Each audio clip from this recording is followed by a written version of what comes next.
Halo, assalamualaikum warahmatullahi wabarakatuh. Ketemu lagi di channel GM Gapi Farm. Terima kasih ya yang udah subscribe, yang udah komen dan sudah like video aku sebelum-sebelumnya ya. Nah, terima kasih atas dukungannya, terima kasih atas supportnya ya.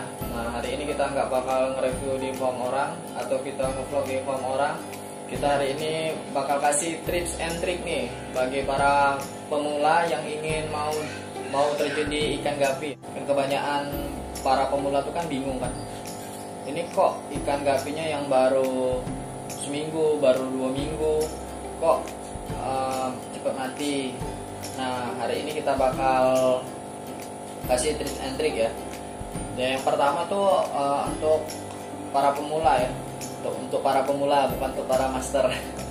Untuk para pemula, sebelum beli ikan gapi silahkan cek kondisi dan sekitar lingkungan rumah teman-teman. Kalau misalnya teman-teman mau di outdoor, silakan main di outdoor. Kalau misalnya teman-teman mau di indoor, silakan main di indoor. Nah, untuk indoor, saya sarankan pakai filter. Mau pakai biofoam, mau pakai filter, atau mau pakai filter underground itu nggak masalah. Tergantung dari teman-teman ya. Teman-teman nyamannya di mana, pakainya di mana. Silakan dipakai menurut teman-teman sesuai sama budget teman-teman. Nah, cuman kalau misalnya di indoor, silakan carilah tempat yang menurut teman-teman kalau misalnya pagi atau siang itu cuaca di tempat peliharaan teman-teman itu nggak terlalu panas. Juga kalau misalnya malam nggak terlalu dingin. Jadi kalau misalnya itu kan pengaturan suhunya itu kalau dia turun, suhunya itu nggak turun drastis, nggak ekstrim ya. Kalau misalnya naik juga kenaikannya nggak ekstrim juga. Nah, kalau misalnya teman-teman mau di indoor, silakan cari tempat yang teraman, terutama bagi para pasukan kodok. Soalnya pasukan kodok ini kalau misalnya udah masuk kolam, waduh ribet. Nah, kalau bisa sih tempat outdoor teman-teman ya yang mau miara di outdoor, silakan dipakein di atasnya alas atau ditutupin setengah ya. Atau enggak kalau misalnya nggak ada atap mas. Nah, kalau misalnya nggak ada atap, di atas tempatnya teman-teman itu dikasih jaring aja. Jadi teman-teman tetap bisa ngasih makan, kodok itu nggak bakal masuk juga. Nah, kayak itu aja. Kalau sesudah teman-teman sudah tahu kondisinya teman-teman mau main di indoor atau main di outdoor. Yang kedua, untuk pemilihan warna ikan. Untuk para pemula, aku saranin main di solid saja. Main di mata hitam. Kalau misalnya mau main di half red juga silakan.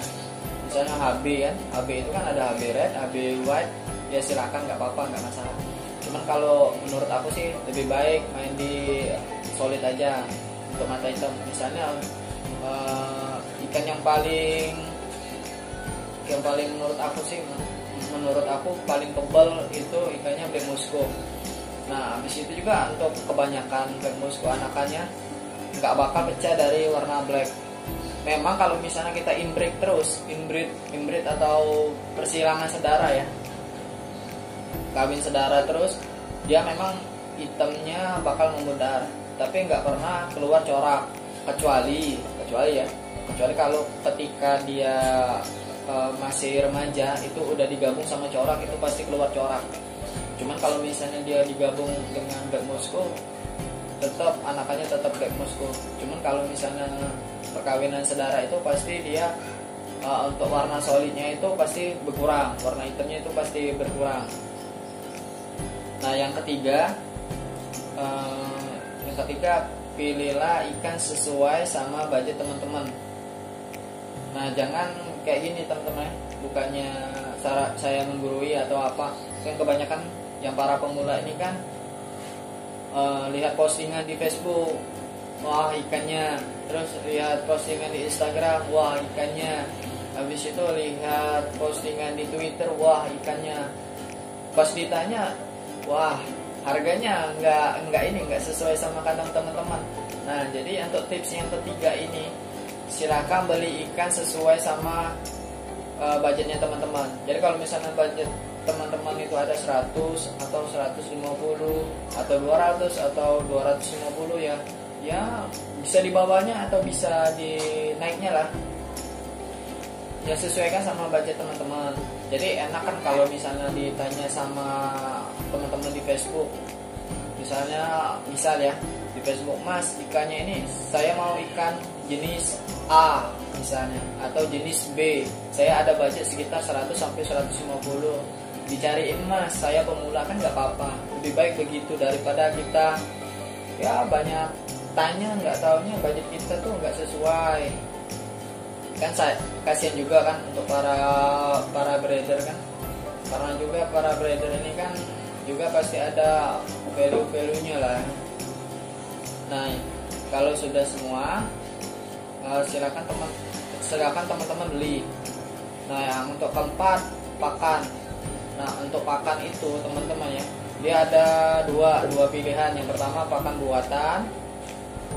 Yang pertama tuh pakan buatan, yang kedua itu pakan alami. Kalau misalnya mau pakan buatan, silakan pakan buatan, misalnya pelet, misalnya kayak mem atau pakai NRD atau sejenisnya lah. Terus kalau misalnya mau pakai yang alami, mau pakai kutir, mau pakai kasut, mau pakai jentik nyamuk, itu nggak masalah.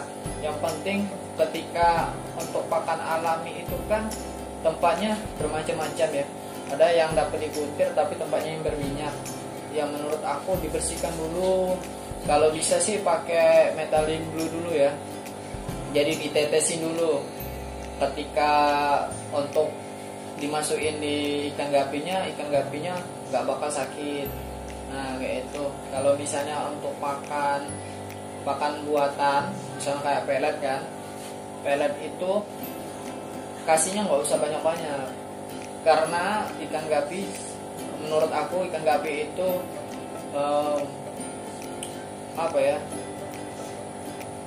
pencernaannya itu sederhana. Jadi semakin teman-teman kasih pakan buatan yang banyak, pasti kotorannya itu pasti banyak. Karena ikan gapi itu nggak ada yang namanya kenyang, dikasih pasti dimakan gitu. Yang penting rutin aja. Kalau misalnya teman-teman orang kantoran yang kalau misalnya pulangnya malam tapi paginya bisa kasih pakan, ya kasih pakan aja sekali untuk pakan yang buatan ya. Kalau misalnya teman-temannya pegawai swasta yang sip-sipan, ya diatur sesuai sama jam-jam teman-teman ya. Nah, semua pakan buatan atau pakan alami itu ya ideal semua, nggak ada yang itu.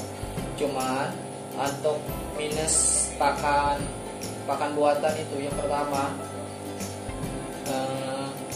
air cepat terlalu kotor. Kalau misalnya nggak cepat dibersihin, pasti ikan kena jamur, ikan kena finrod pasti. Nah, kalau untuk pakan alami, kalau cara penanganan pemberiannya itu salah, pasti juga kena sakit. Ya ada plus minus lah menurut aku. Cuman lebih baik kalau teman-teman ada pakan alami di lingkungan teman-teman, ya silakan pakai alami teman-teman. Lebih baik dan lebih bagus pakan alami menurut aku. Nah, untuk itu yang untuk selanjutnya, jangan sering menguras akuarium seutuhnya.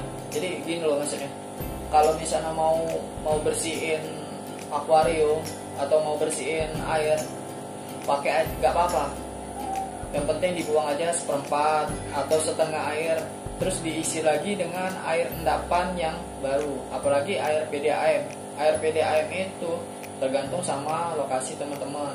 Ada yang lokasinya favoritnya banyak, ada yang favoritnya sedikit, ada yang perlu pakai filter tabung, ada yang cuma diendapin favoritnya turun, ada yang ya bermacam-macam lah menurut aku.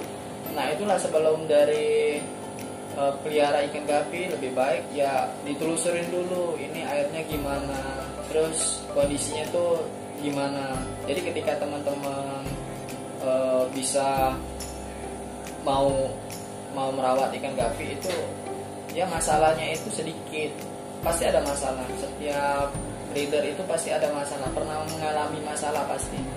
Nggak pernah lah yang namanya breeder itu dari A sampai ke Z terus nggak ada masalah. Itu kan pasti ada masalah, nggak mungkin lah nggak ada masalah. Cuma mungkin mereka tuh malas untuk bercerita tentang duka mereka. Mungkin para breeder taunya mereka cerita yang suka-suka, nggak mau yang cerita duka-duka. Karena apa?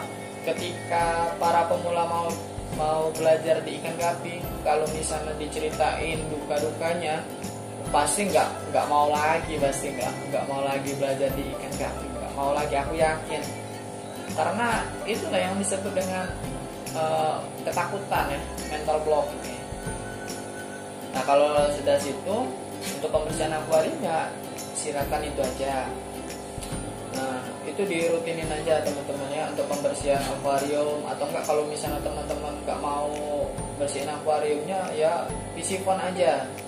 Untuk pakannya disifon di setiap hari nggak masalah. Kalau misalnya teman-teman pakai biofoam ya pakai mineral undercover juga nggak masalah juga. Nah mungkin itu aja ya tips and trick bagi saya. Semoga bermanfaat buat para pemula yang baru belajar ikan gapi ya, bukan para master. Kalau misalnya para master nonton ini ya maafkanlah ya. Cuman ini tips and trick dari farmnya HGF ya. Nah jangan lupa subscribe, like, comment, dan share video kita agar video kita bisa berkembang dan bisa bermanfaat buat orang lain. Assalamualaikum warahmatullahi wabarakatuh.